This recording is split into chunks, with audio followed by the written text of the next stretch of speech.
Oh my god. I don't like being up this early.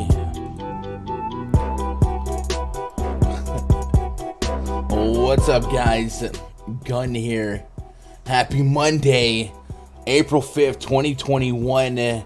We are doing double duty, but it's for a good reason. We've got basketball tonight, so we have a basketball stream in a couple hours, 3 p.m. Eastern, 2 p.m. Central, and we have baseball all day, but just a 7-game main, so I kind of appreciate that. At least the Yankees off the main slate, so I don't have to go crazy stacking them tonight.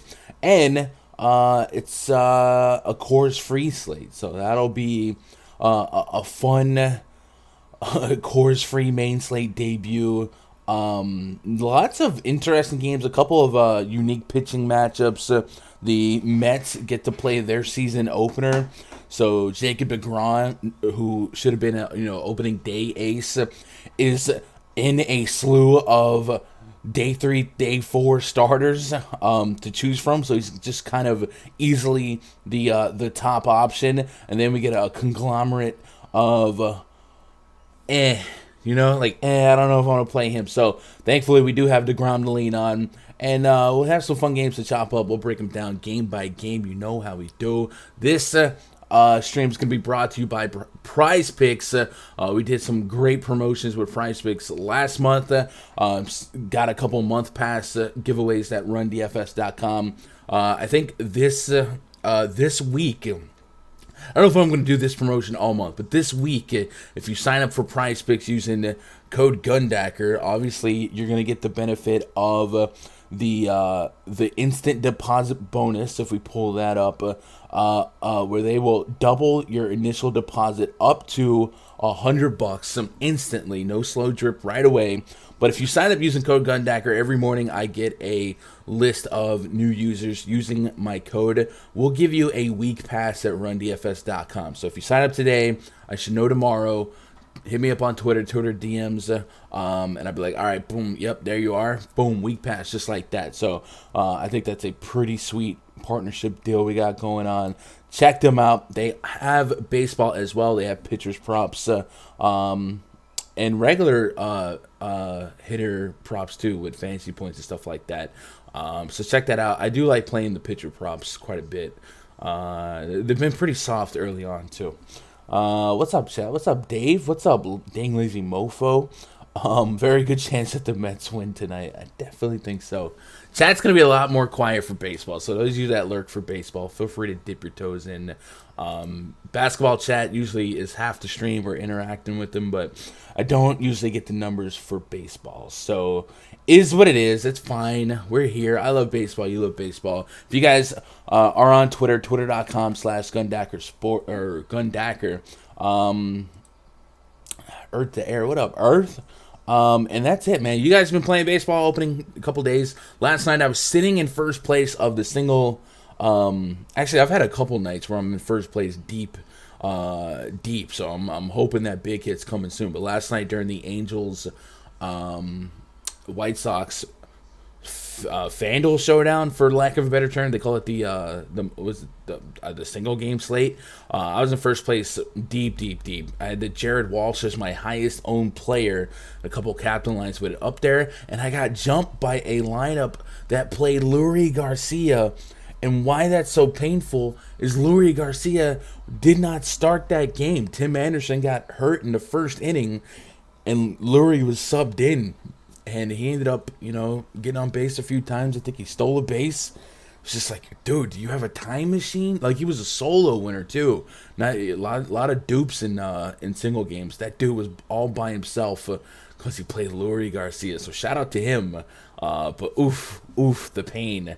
But also shout out to Jared Walsh getting me a pair, not just one, but two bombs, just big boy bombs to make it a fun, profitable night, man. What up, Johnny? Let's talk about some main slate stuff here. Yeah, there's some games going on right now. If you guys had any questions about that, I'd do my best to field answers on that, but I don't really have a pulse on what's going on right now. I did see that the Twins game was going to start under a rain delay, but for the most part, I'm just going to be focused on the main slate tonight, and we are going to go game by game here. We don't have any confirmed lineups, so let's get cranked up. Game numero uno, the Mets making their season debut at the Phillies of Philadelphia. We've got an implied run total of 4.4 for the Mets, just 3.1 here for the Phillies. Mets are a minus 193 favorite. We got Jacob DeGrom on the bump taking on Matt Moore. Jacob DeGrom is probably the best pitcher in all of baseball. And in spring training, he has shown flashes of even higher velocity than he's shown in the past. So the best pitcher might be getting better That's a problem. I'm going to keep this one short and simple. We want to play DeGrom. We don't really want to go out of our way to pick on DeGrom.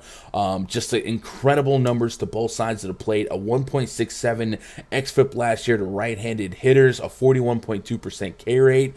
xFIP to lefties a little bit higher, but still great, 3.18 and a 35.4% K rate. A little bit of a walk problem for his standards, a 9.4% walk rate. Not much to hate here, and this lineup projects to be pretty split. Of course, Bryce Harper, a dangerous lefty. Didi Gregorius, a knack for hitting some elite righties. Maybe we take a peek at a history here. Harper and DeGrom been in the same division for a while. So just out of curiosity, who's been winning that battle? Bryce Harper.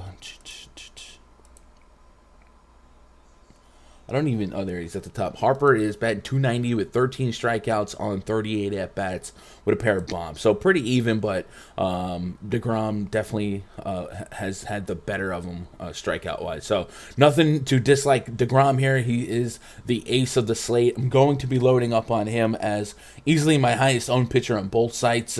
Probably if I'm running... 50 to 100 lineups, I probably start at 50% DeGrom, looking at some of the competition here. And then Matt Moore. I love picking on Matt Moore. I think he's been pitching overseas the last couple years. I don't want to rely too much on the sample size or the results that Matt Moore has had overseas. We've seen pitchers of average to below average levels in the majors go over there and be absolute stud aces, and the stuff just does not translate back into the majors. So Matt Moore going to be somebody who profiles more as a contact lefty. When he left the league, he had a home run problem and a hit for average problem. I'm going to assume much of the same going forward. Guys that I do like against lefties from the Mets lineup, Francisco Lindor, obviously. Peter Alonso should project pretty well. And even James McCann down at their bottom. If you really, really want a cheapy catcher on DraftKings, should he draw the start here? I think he should.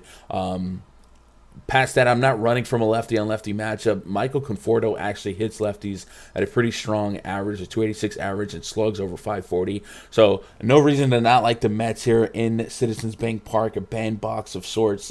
Temperatures over 60 degrees, so definitely not the hottest, but not the coolest that we've seen so far. No Matt Moore for me. I don't even think I would get crazy and have some Philly stacks here. I guess that is a plausible approach if you are going to be a multi-entry guy and you know DeGrom's going to be the highest owned pitcher, and you're like, all right, well, I can get the low-owned Phillies. Sure, go for it. I just don't even... I don't know if I even get there, because I do think the lack of pitching on the rest of the slates usually means there's going to be plenty of hitting to choose from. So wouldn't hate that thought process, but I'm probably not personally going to be doing that. What's up, Tony? Do you think the layoff will hurt the Mets' bats?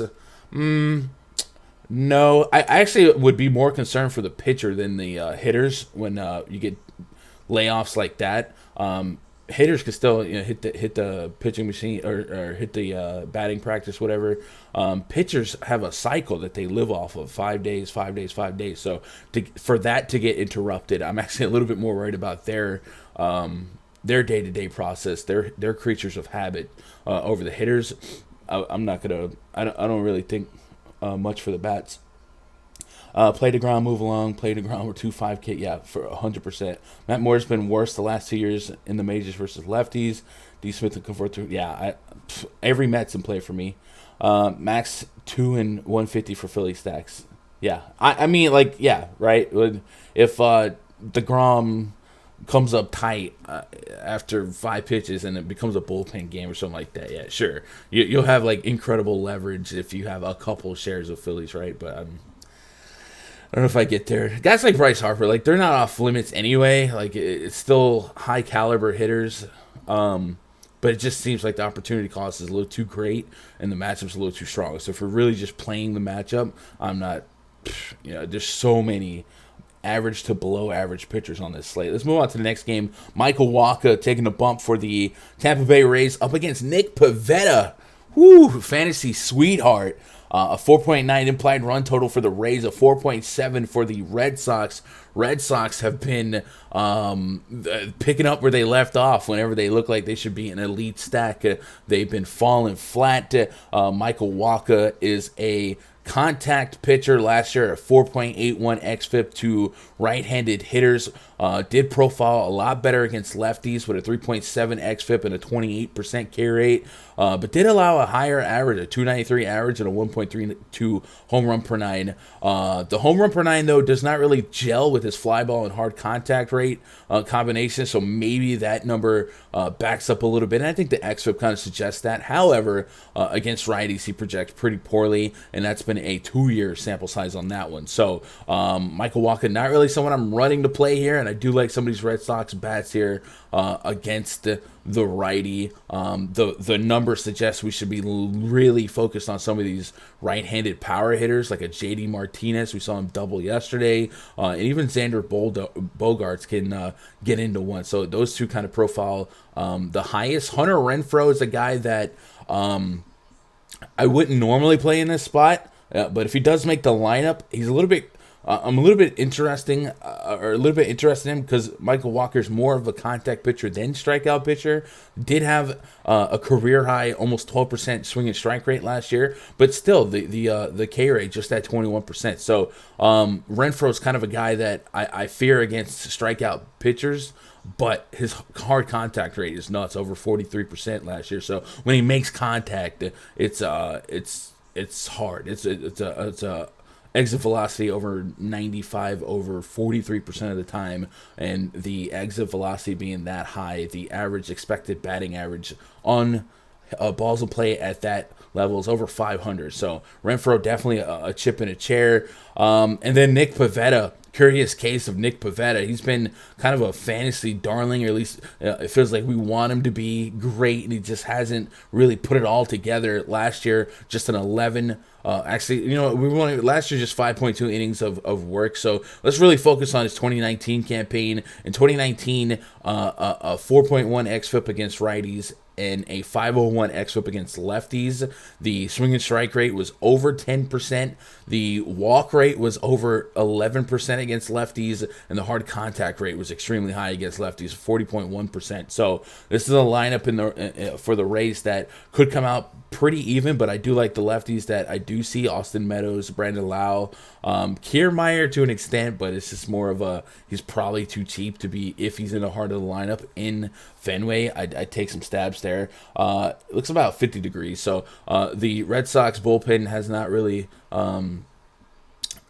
shaken much fear into me. I do think they have some underrated arms in their bullpen, but the Rays, I think I can grab some bats here and feel all right. I'm really not comfortable with leaning on pitchers in this one. Either one of these pitchers make me feel great. I think Pivetta at least has some mechanics and some makeup in him that suggests that he should eventually figure it out and put together some more strikeouts. And the Rays do have a couple bats in here that strike out at a pretty high clip. I got almost a 29% for Randy Arozarena against righties. Brandon Lau at almost 29%, but these are just not comfortable. Pivetta is not going to end up being a comfortable play. So if I don't have to get here, I won't.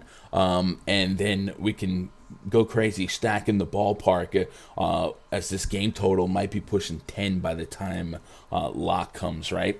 Anything else on this one before we go? Austin Meadows feels like an elite one-off batter here. Yeah, I'm kind of with that. Austin Meadows' bomb detector rating right now is at 4.02. And you guys, if you guys are unfamiliar with my bomb detector, the way my algorithm is written is anything at 4 is like elite, right?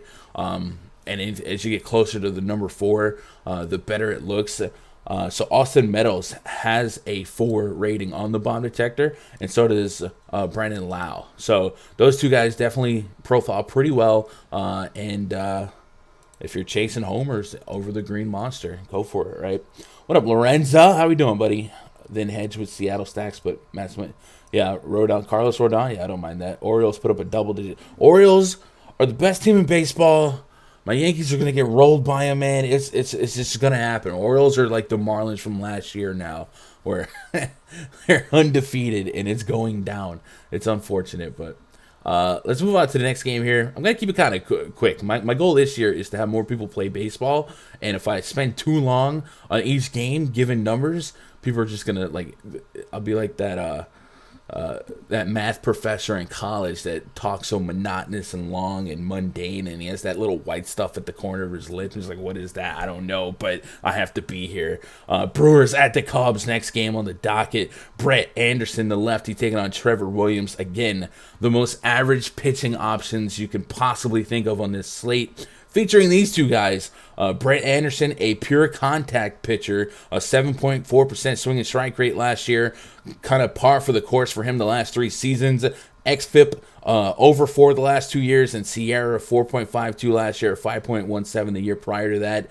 No strikeout upside in his numbers, so I really don't want to play you if you can't strike people out. Maybe you think he's going to be an inning eater, but this is a Cubs lineup that I do kind of like against lefties right now. I'm showing normal wind days in Wrigley, wind blowing out to left center about 9 miles per hour. Wilson Contreras, if he leads off, I mean, that's opportunity for a leadoff catcher on DraftKings. I'd be all here for that. I do think, looking at it, I do think they'll be a pretty popular stack. Chris Bryant, Javi Baez, of course, 3 righties I do like against lefties with some pop. Both Anthony Rizzo slugging over 500 against lefties, and even though he has a 68% ground ball rate against lefties, does Brett Anderson, and there's not really a lot of hard contact surrendered. Rizzo is a professional hitter, so maybe I'd get into that.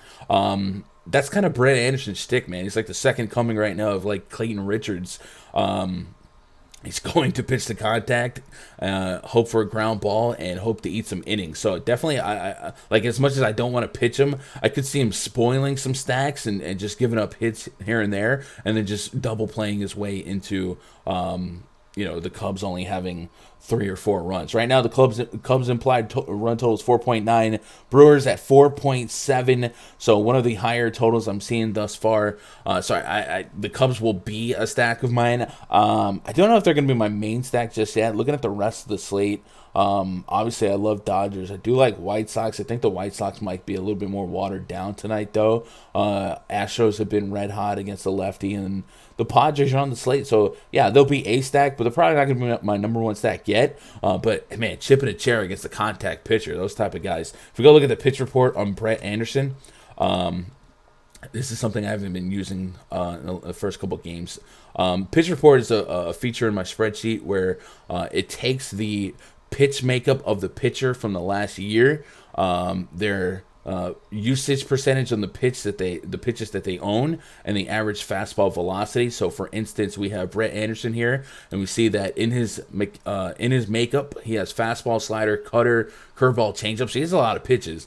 None of those pitches have a plus grade on a linear scale. Really not over 1. Cutter's barely above 0, curve barely above 0, and his velocity is nothing. All of his pitches under 90 miles per hour. Fastball is at 89.6, backing it up with an 82 mile an hour changeup. So it's just a soft toss and lefty here, trying to get you over. Against these type of pitches, the cutter, Wilson Contreras, really profiles well against all of his pitches outside of the fastball. But with that fastball being so soft in today's day and age, you might look at it more as a changeup for what we're trying to find out of Contreras. Contreras really projects well against those pitch types per se. So I do like that. And then if we talk about Trevor Williams a little bit, taking a bump here for the Cubs, he's a guy that really does not scare me. If I'm coming at him lefty heavy, and the Brewers could be extremely lefty heavy. I only have 3 righties in his projected lineup. Could be Colton Wong, Travis Shaw, Christian Yelich. JBJ got into a homer yesterday. Omar Narvaez in the mix here. So this could be problems for Trevor Williams, and maybe the Brewers are a team that people are kind of skittish of after the start against the Twins. We saw them getting diced up by Jose Berrios. Trevor Williams really has suffered against lefties, and that's going back 2 years now. Another guy that maybe his hard contact rate and his fly ball rate doesn't really add up with his home run per 9, but there's still a high average allowed, and the xFIP suggests that he's not good. So I wouldn't mind looking at a couple of those guys. Probably Yelich as the main option for me. against righties, a 21% K rate, but his xFIP against righties last year was actually really, really high, 5.67 with a high average allowed. 49 innings of sample size, so it looks like all hell broke loose for him to have a 4.43 home run per nine. So I'm going to see if he just had one ridiculous blow-up game and pull up his FanGraphs card. If you guys have not made yourself familiar with FanGraphs, I definitely would recommend you do that. It would probably behoove me and you guys to maybe put up a tutorial one day, but FanGraphs is such a large website that it's easy to kind of get lost, and I just accidentally clicked the link, so hopefully it doesn't bring me somewhere else. Last year he had 44. No way. I don't think that's right. Let me go back. There's no way that's right. Right? There's no way. Splits 2020. Okay, yeah, 10 bombs in 22 innings to righties. So something must have went really, really bad. So I'm gonna look at his game log and see if there was a game against Cincy, gave up 3 bombs. A game against the White Sox, gave up 3 bombs, and then it looks like he didn't necessarily get better as the year ended. A couple of double down games, so. Yeah, he's got some power leaks, and maybe we look at that pitch report on his end to see if there's anything that we can take advantage of. He throws a super average or super average velocity, below average overall fastball at 91 miles an hour, and his slider's not great either. Christian Yelich profiles the best against those two pitches, and Keston Hiura actually profiles pretty well against the slider. So maybe those two are sneaky home run calls here. In Wrigley, I don't mind. Like, I don't want to stack Colton Wong because I don't feel like I'm ever going to get power there. But we kind of saw that with Luis Ariz yesterday. He's not really going to hit for power, but if he can get on base 4 or 5 times, he'll end up being a solid play. But, like, Shaw and Hiura probably are my best bets here for a little bit of power. Yelich has the highest bomb rating on the team and the highest matchup rating. Like, it's hard to get excited about the rest of these guys. Maybe Omar Narvaez is a chip in a chair catcher. See what you guys got on this game. Johnny, love baseball because one of these below average pitchers is going to have a decent game. Just got to find the gym. Agreed. The other night, we thought pitching was really bad comparative to the first couple slates, and pitching was really great. That was the Joe Musgrove, Corbin Burns, Jose Berrios, and Berrios had a masterful game. And you got to remember, like his road splits were not that good going into it. So it definitely makes me a little sour on the Brewers' overall team talent, but you're absolutely right. Like these pitchers, especially early on in the season when the temps are a little bit cooler, and jury's still out on this dead ball stuff, man. I saw some flyouts yesterday to the track that felt like bombs off the bat from like last year, and then we're also seeing like a renaissance of sorts for some of the home runs that we've seen in the first 3 games. Miguel Cabrera, Stephen Vogt, Tim LeCastro, you know what I'm saying? Like some of these names that are not necessarily known this late for power. Buster Posey. So the jury's still out on the dead ball stuff, but I've definitely seen some potential evidence of both. But yeah, early on in the season where the temps are cooler, 60s and below, and if you believe in the dead ball, some of these pitchers that we know as average or flaky from last year, maybe they get a little bit stronger considering the environment that they have this year. What up, Tony? Love the Astros. Brewers 22% owned. Okay. I think Casty and Suarez went back-to-back versus Williams last year in the Cincy game. I believe that. What up, Solid Picks? Train's coming in.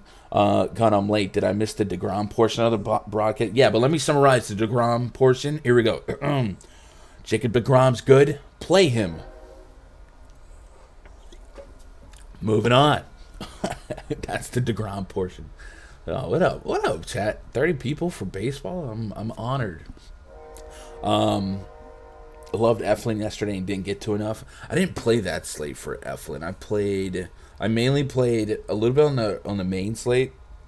I guess Eflin was like I played like a couple lineups. Sundays is typically my day off, so kind of sleep in. This week I've been super busy, so I had to get caught up on sleep. Like that end of the week where NBA and baseball at the same time, and then baseball was hitting us with all day stuff. And looking at the schedule this week, there's a lot of all day baseball stuff. So I probably had to, for my health sake, is just focus on the main slates. So yeah, yesterday was one of those days. Kind of get caught up on sleep, chill out a little bit. But I did put 50 lines on that single game last night, and it paid off, right? Let's move on to the next game here. Luis Garcia taking on Jose Quintana. The Astros at the Angels. Astros look like they found the youth in the last couple games here, putting up a bunch of points on the Athletics. Now they take on an Angels team that might look pretty bad. If you guys didn't catch the game last night, Shohei Ohtani started that game. So just for that alone, I probably wouldn't expect him to play. But on his last act, it was an awkward play at home where Jose Abreu slid into home trying to let's go home. Let's go home. What up, Solid Picks? Appreciate that super chat. 199. How hard did Ohtani hit that ball? He crushed it. But Ohtani also got slid into at home plate. Awkward fall there. So I would not expect Shohei Ohtani to be in the lineup tonight, which would make the Angels lineup a little less menacing. I don't know if I'm going to get to Luis Garcia, but like the Angels for me are probably like a 3-bat show right now with Jared Walsh, Mike Trout, and Anthony Rendon. I guess you could there's an infatuation that the world has with David Fletcher. But every time I'm watching, he's just like ground out, double play.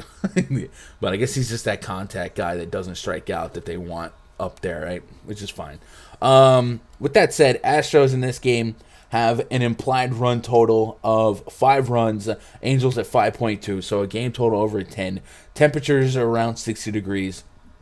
Angels bullpen, pretty average. Astros, more of the same. Luis Garcia has 10 innings of sample size last year, so I'm not really going to overreact to that. 60 and 40 the 2 years prior. So is he more of a bullpen guy, or are they actually going to use him as a starter now in the... Let me see, Houston. Any blurbs on him that might suggest this? So let me go to MLB as well. So Garcia's the team's 5th starter. Jake Itters, who would join the rotation at point, but he's expected. So it looks like Garcia's a starter. He had not pitched above single A ball before appearing in 5 games for the Astros in 2020, posting a 2.92 ERA. That included 5 scoreless innings in his only big league regular season start September 9th. All right, so I guess he's a starter. Might throw 5 innings or so on him. Welcome to the big leagues. Big leagues, youngster. Here's Mike Trout. So I guess he does have the strikeout makeup at a 25% K rate to righties last year, but the xFIP is massive. Again, just 10 innings, so we can't overrate that. But the xFIP does not get much better going to the year prior to 4.95 with a home run problem. So at 5.76 K, you might bank on that Angels lineup being watered down enough that on DraftKings 6-1, maybe it gets you double digits, 10 to 15 fantasy points, and you live with it. But I wouldn't necessarily have a high level of confidence. I'll do some due diligence here and see if we can't get a better tell on Luis Garcia. I guess there's a lot of Luis Garcias in the league here. You know what? Let's just use the pitch report on this one. So Luis Garcia, fastball, slider, cutter, curveball, changeup. Also want to make sure that this is the right one. So I guess we'll just have to check out multiple Luis Garcias and hope for the right one. There's the Mets, so that's not him. So this is actually concerning because with multiple people with the same name, my spreadsheet might actually be pulling information for the wrong one. Sometimes we see this. Here we go, Garcia with the Astros. So let me verify all this information. So first thing I'm going to do is go check out pitch type from last year. And it looks like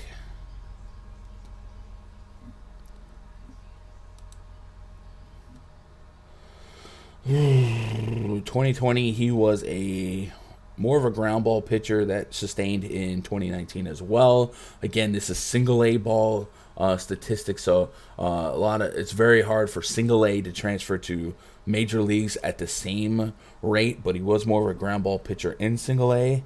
And pitch type, fastball, slider, cutter, curveball, changeup. So let me see if that's the same that we had. Fastball, slider, cutter, curveball. Okay, so we did get the right information in the spreadsheet.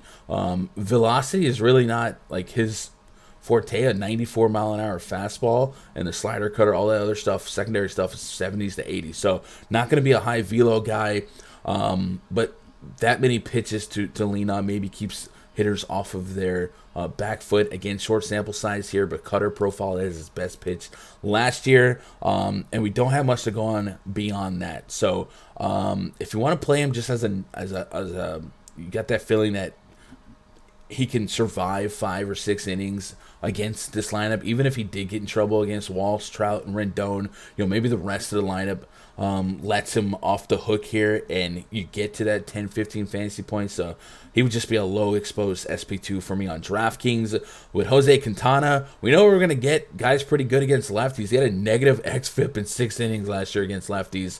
Prior to that, a 3.4 xFIP in 2019, about a 20% K rate, so pretty average against lefties, but against righties, will give up a high average, a 290 average in 2019 against right-handed hitters, with a 1.32 home run per 9. The hard contact is up there.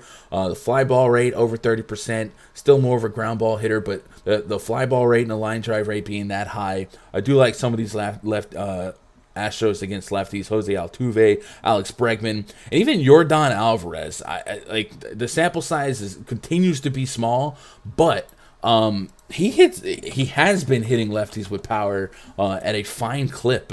I obviously, like, it's one of the more controversial statements is lefty masters or reverse splits, because sample size is always going to be thin. But man, even this year against lefties, Alvarez has 9 at bats, batting 222.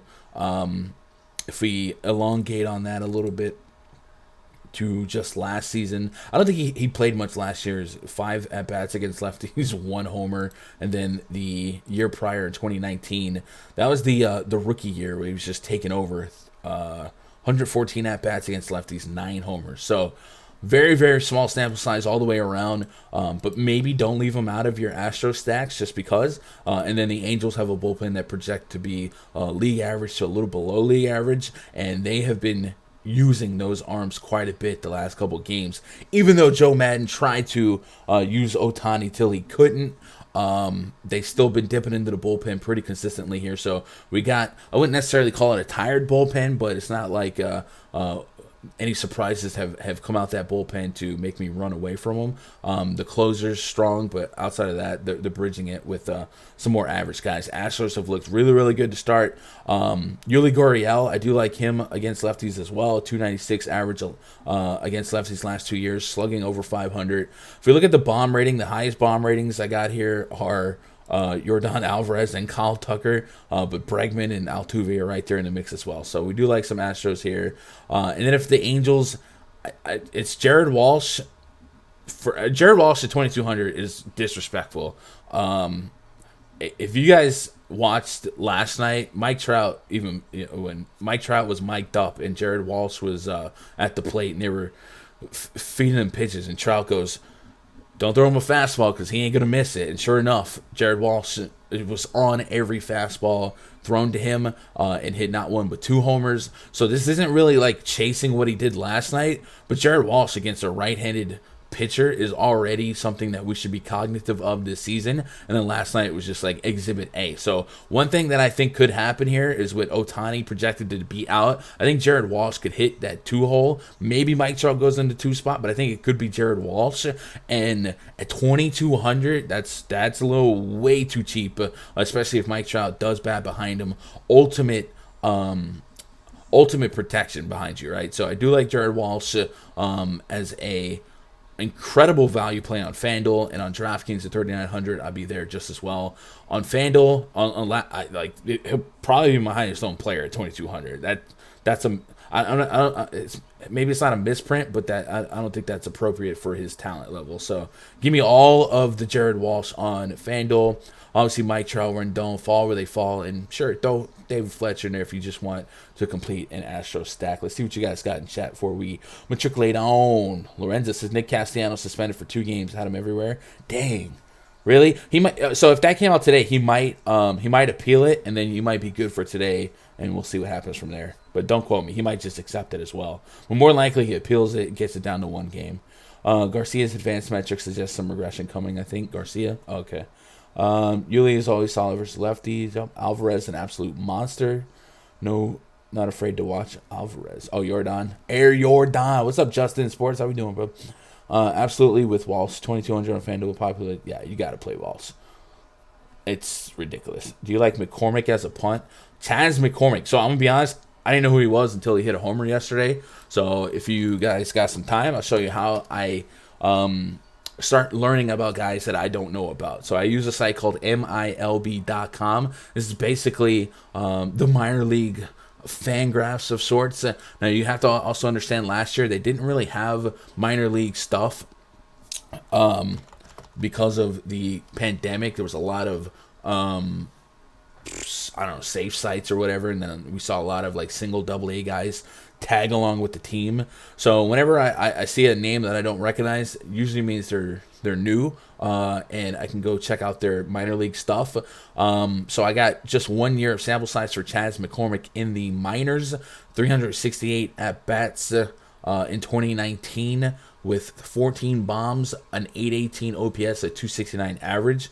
So that's fine for chip in a chair purposes. We go maybe split that up a little bit if we can. It doesn't give me splits. Maybe 2018. I guess we don't have the ability to go and really dive into his metrics past that. So, his final year was 269. It looks like he's been a 270-ish hitter or better, and the OPS is okay, right? It's not like insane. Not really slugging over 500, but it's fine. He also has some stolen base potential, 16 stolen bases in 368 at bat. So, yeah, I think he's fine, but he's not somebody I could say that I like.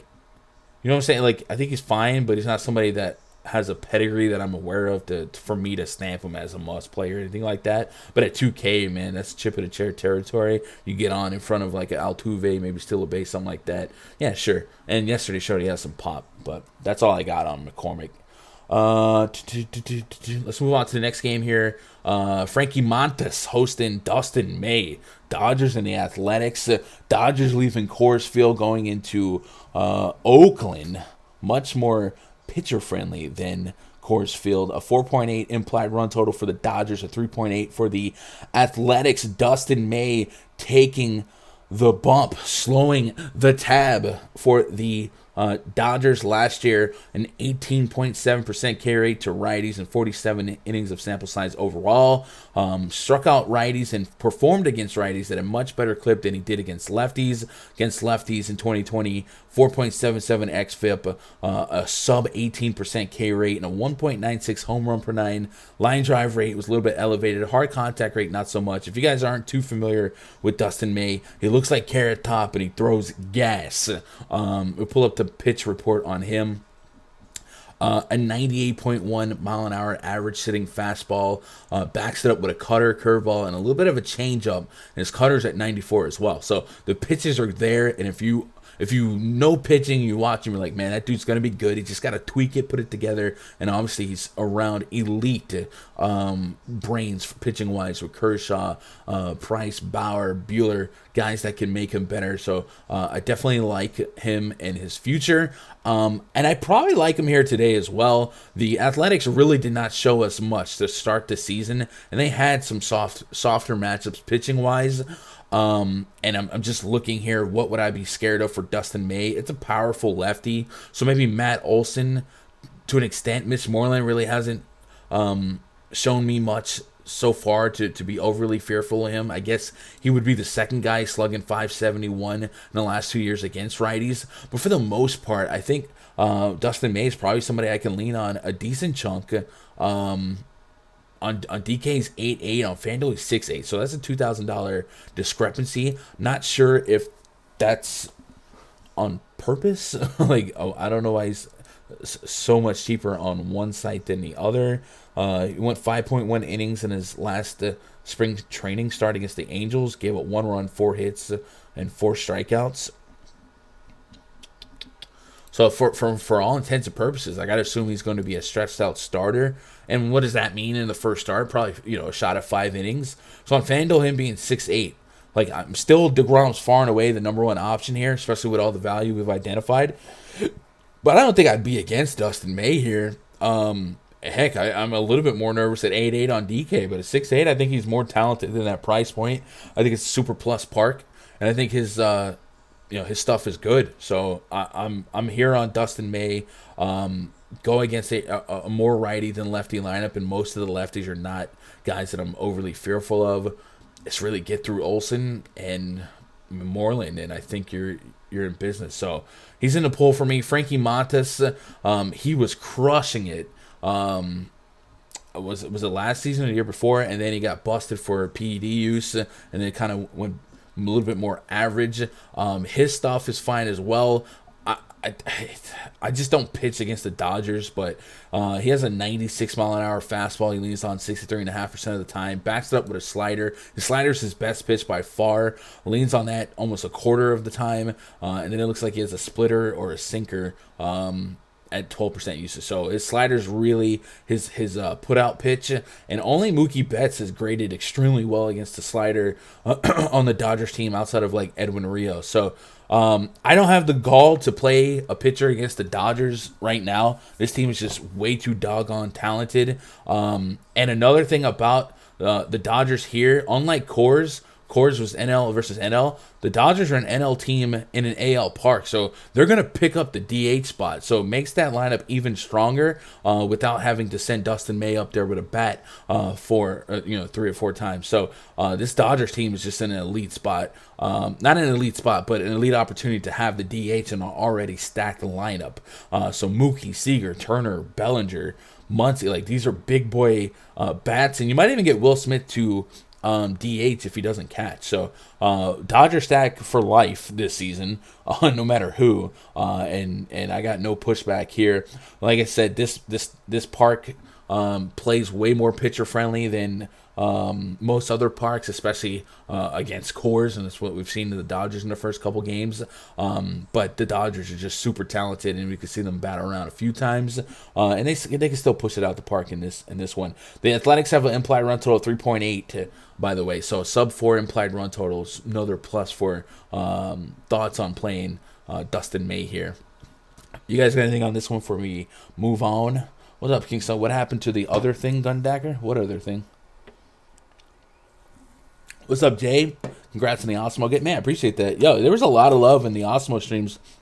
If that's the other thing you're talking about, so we're still there. I think I'm on Osmo on Thursday, but don't quote me. I think it's Thursday, Friday, and maybe Saturday. I don't know. I didn't look at the schedule yet, but yeah, I'm still there. If that's what you're worried about, just kind of working my way up. You know.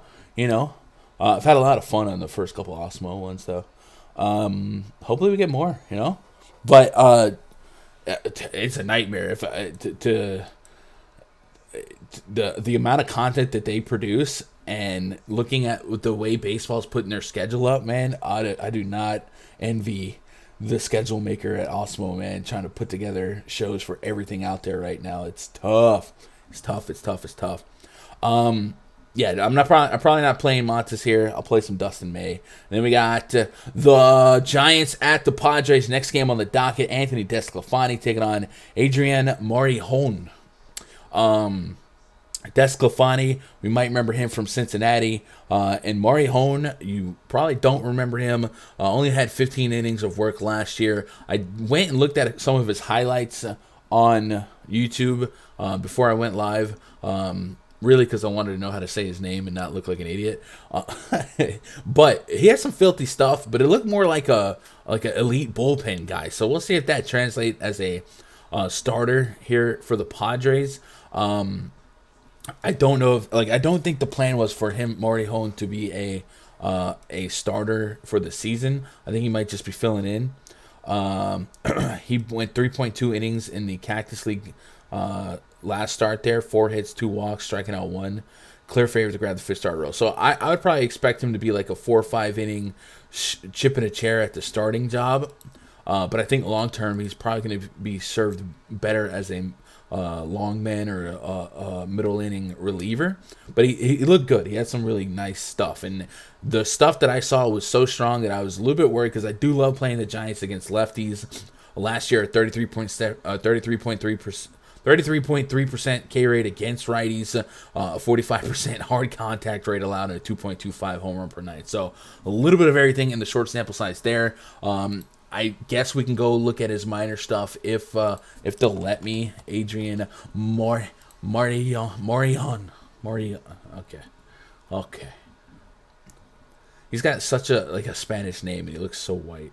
And his minor league career, 164.1 innings pitched, 176 Ks. So he's a strikeout pitcher and a 1.27 whip. So whip over 1, you start looking. I would love to see if we can. Can we get splits off of him? Splits. We can. Maybe. Yes. All right. So, no, that's not. Is that it? Maybe 2020 has better sample size there.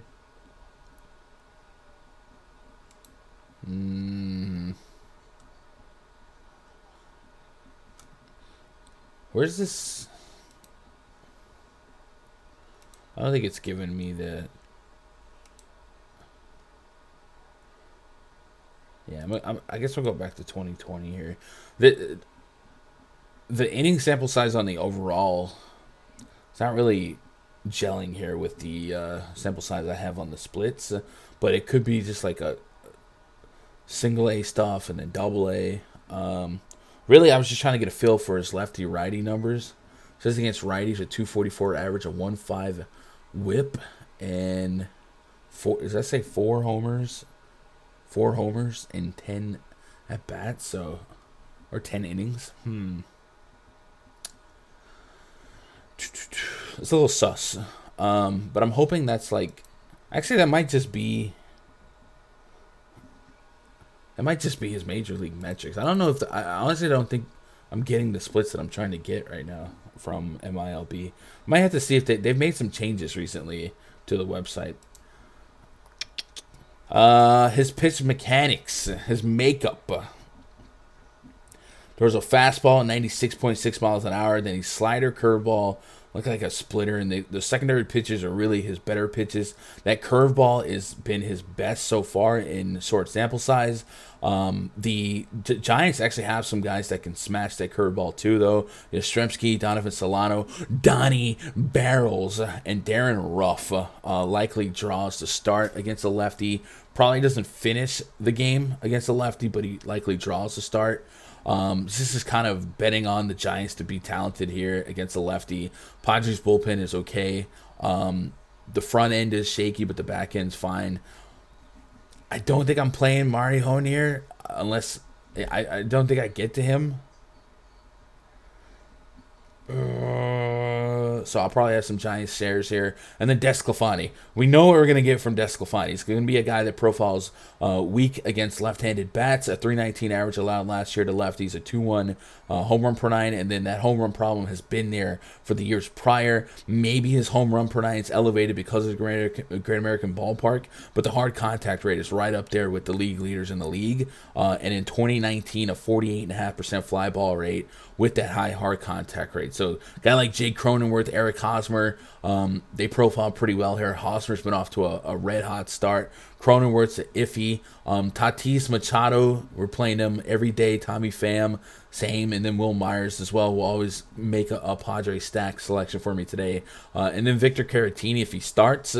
I don't know if the plan is for Caratini to be Yu Darvish's caddy and let the other kids start the other 4 games, or if they're going to kind of split 3-2. But either way, I'd play whichever one starts. But Caratini, his lefty versus righty metrics profile a little bit better here. So I'd be fine with a full-on Padre stack. Padres have a 4.7 implied run total. That's right up there with all the high ones here. Angels right now have the highest implied run total, which strikes me as, I'm going to say crazy, but a lineup that likely doesn't have Shohei Ohtani, for the Angels to have the highest run total on the slate feels a little weak. But yeah, Padres will be a stack for me every slate that they're on, especially against an average to below average pitcher like a Desclafani. So easy does it there, right? Flores versus the lefty. Yep. Giants, Austin Slater, Evan Longoria, Wilmer Flores, all guys I love against left-handed pitching. And then Mike Yastrzemski, off to a slow start. I like to see him get right. Don't mind him. And then Darren Ruff is kind of like, he crushes lefties, but you also know that you play him. Like if you used to play Kiki Hernandez against left-handed pitchers, he's not going to play deep into a game. So you're kind of banking on maybe a pair of at-bats.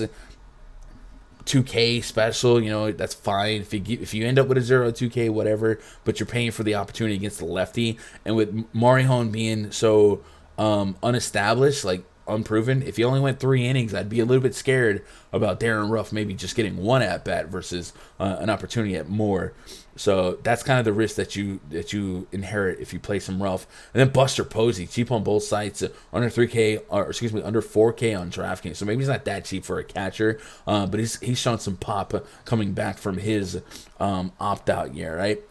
We got one game left on the docket. Why my nose sounds so stuffy, I don't know. So for that, do pause for the cause. If you guys want to use this spreadsheet for your daily research needs, it is a premium perk of having a subscription at rundfs.com. Go over there, find VIP passes, get signed up. In addition to the access to this spreadsheet, you get access to my NBA spreadsheet, which also has my projections, my player pools for NBA, and access to the 24/7 VIP Discord. Every day before lock, we do a 2-hour pre-lock voice chat where I lose my voice. So with the dueling locks between NBA and baseball, just join whatever chat is going. If it's an NBA chat, doesn't mean we're just talking NBA. We're talking everything. We'll be there before locks. If you guys want to talk some plays, no matter what sport you're playing, that's where to go. I will have my player pool dressed up on both sites for baseball and basketball. It looks a little like this. I will list my favorite pitchers by tiers, being safety and ownership that I will have on them. Some errant thoughts, and then I list my player pool at each position based on the rating in my model that I've created. So baseball, more of a stack sport for me because I'm a tournament guy, but still you could play short entry with focusing on guys that have higher like G ratings. Like if we go into this hitter rating chart, we have the matchup rating that's really WOBA intensive. We have the bomb rating that's more so looking for the power, and the G rating is just kind of a combination of both.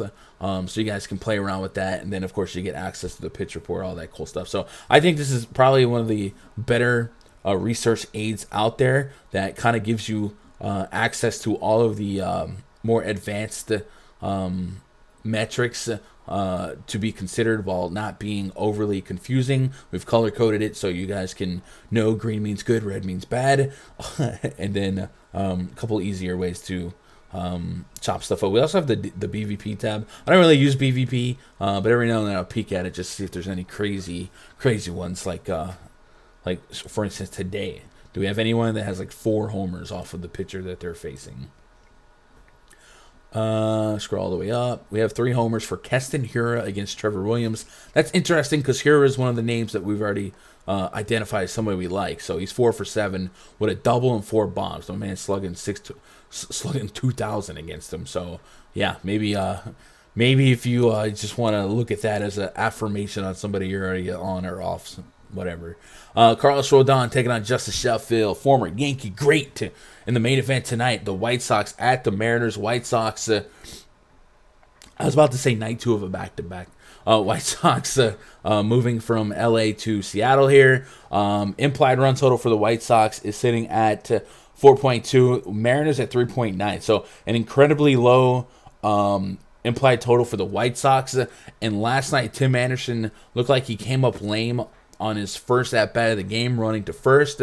He was immediately pulled out of the game for Lurie Garcia, so he could join Eloy Jimenez potentially on that IL. Maybe a little bit more short-term for him, but watch out for that because that could shake up this lineup quite a bit and maybe water it down a little bit more, leaving just like Luis Robert, Jose Abreu, Yohan Moncada, just Adrian, you know what I'm saying? Like, it's still a strong lineup no matter what. But going against a lefty is really an unfortunate spot to maybe not have Tim Anderson, because Tim Anderson is one of the best lefty hitters in all of baseball, and we love hit for average righties against a guy like Justice Sheffield. So last year White Sox, I don't think the White Sox I don't think they lost against, like, they just crushed left-handed pitchers so much. I don't think they lost a game against I literally think that's a stat. Like, I don't think they lost a game versus a left-handed pitcher last year.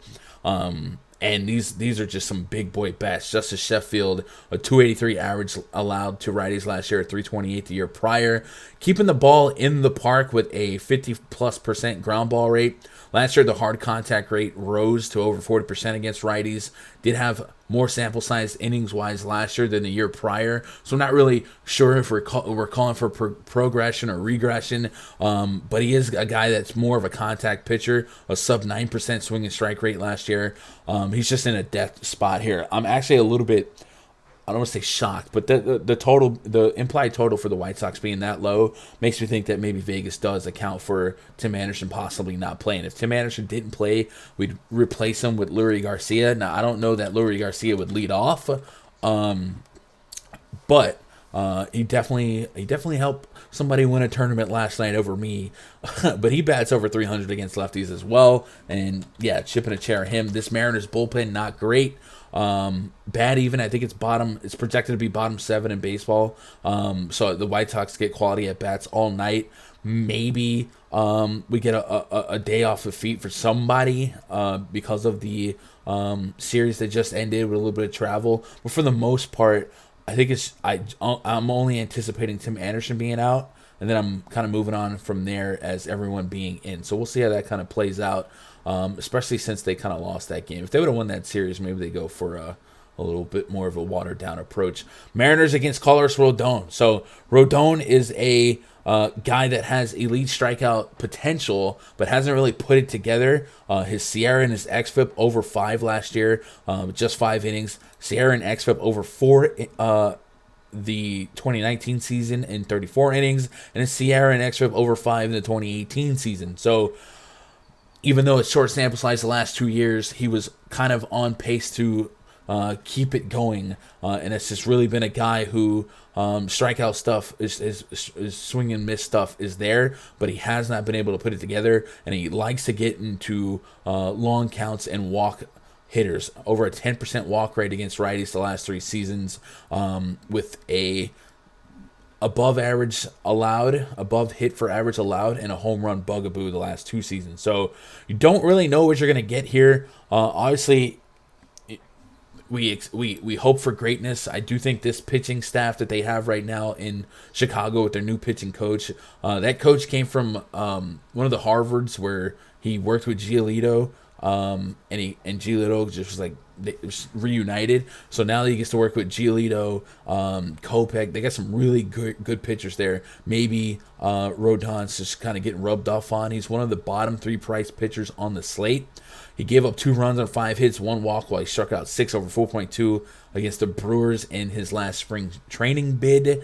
Take that with a grain of salt. I think at this price point, I'm willing to play him based on how lackluster the Mariners project. This is just really not that talented of a team overall, and the K percentages against lefties are extremely high. I got Mitch Haniger, Ty France, Evan White, Dylan Moore, Sam Haggerty, and Tom Murphy all strike out against lefties 26% or greater, and most of them greater. So I think the strikeout potential is there at the price point, and I do think this offense is talented enough against a lefty that a win could be something in his future. Quality start might be stretching it for FanDuel, and if he did get into some walk problems, that creates the opportunity for the big inning. So I guess basically what I'm saying is I'm going to play some Rodon, but the confidence level is going to start as low as possible.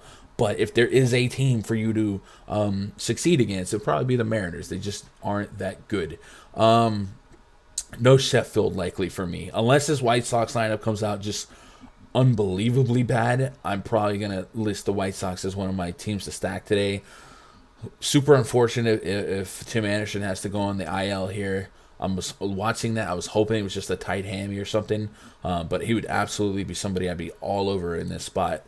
But but I love White Sox against lefties, so it is. What up, Casey? First time on MLB, any team stacks you're confident in?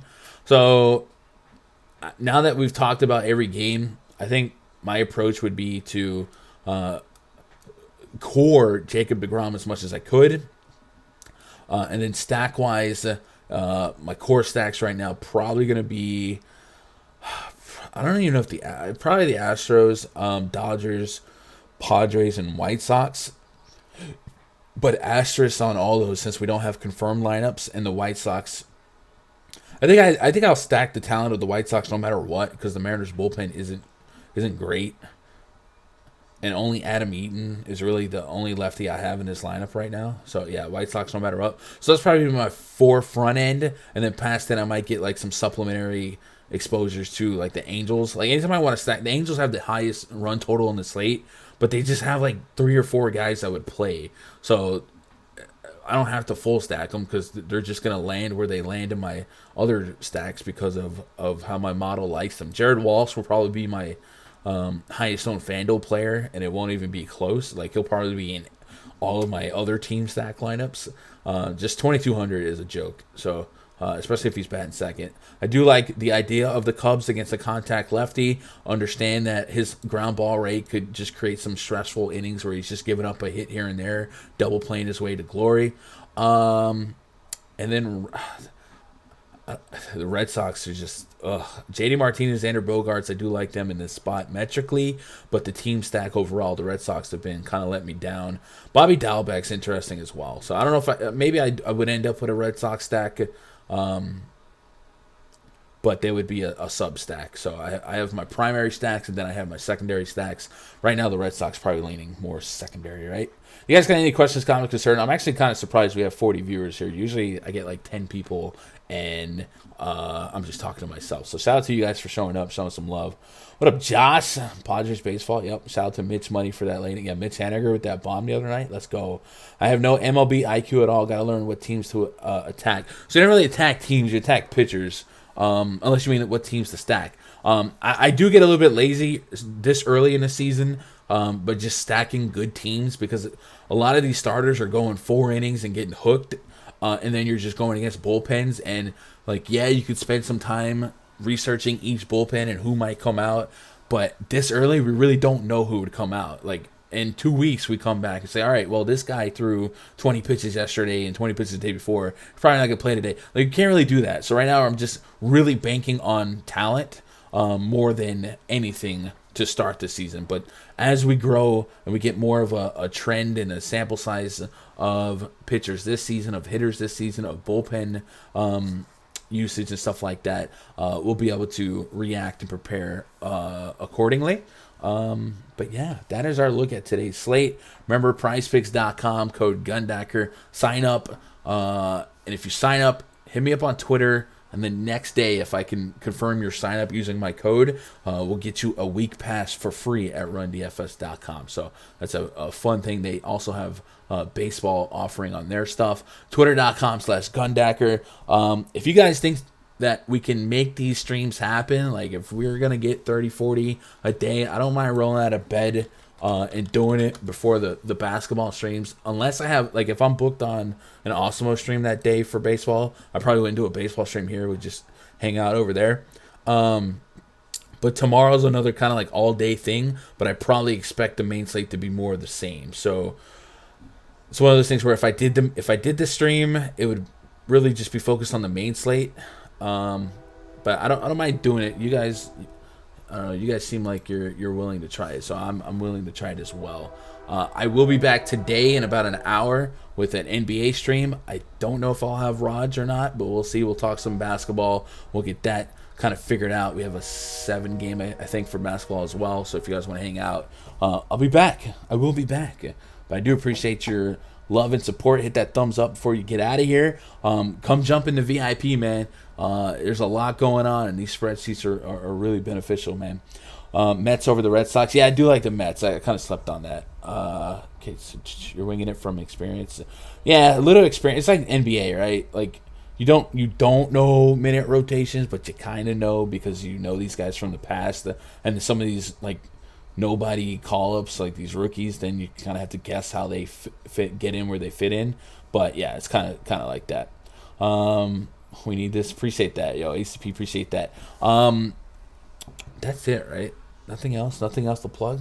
I guess we should get out of here, guys. I'll be back in like 50 minutes with some baseball stuff, man. I appreciate you guys hanging out. Appreciate you making part of my day, be part of your day. And as always, good luck, God bless, and go win some money.